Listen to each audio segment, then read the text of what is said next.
திண்டுக்கல் உள்ளிட்ட சுற்றியுள்ள மாவட்டங்களில் 4 நாட்களுக்கு கனமழை வெளுத்து வாங்கப் போகிறது என வானிலை மையம் அறிவித்துள்ளது.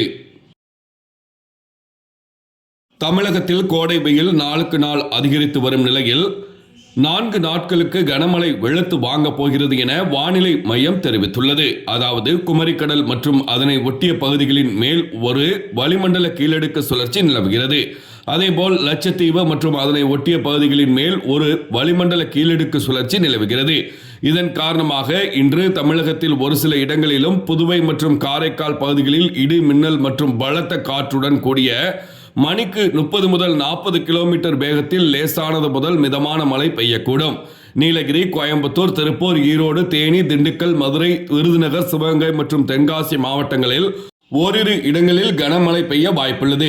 ஏப்ரல் 3ஆம் தேதி தமிழகத்தில் ஒரு சில இடங்களிலும் புதுவை மற்றும் காரைக்கால் பகுதிகளிலும் இடி மின்னல் மற்றும் பலத்த காற்றுடன் கூடிய லேசானது முதல் மிதமான மழை பெய்யக்கூடும். நீலகிரி, கோயம்புத்தூர், திருப்பூர், ஈரோடு, தேனி, திண்டுக்கல், மதுரை, விருதுநகர், சிவகங்கை, தென்காசி, திருநெல்வேலி மற்றும் கன்னியாகுமரி மாவட்டங்களில் ஓரிரு இடங்களில் கனமழை பெய்ய வாய்ப்புள்ளது.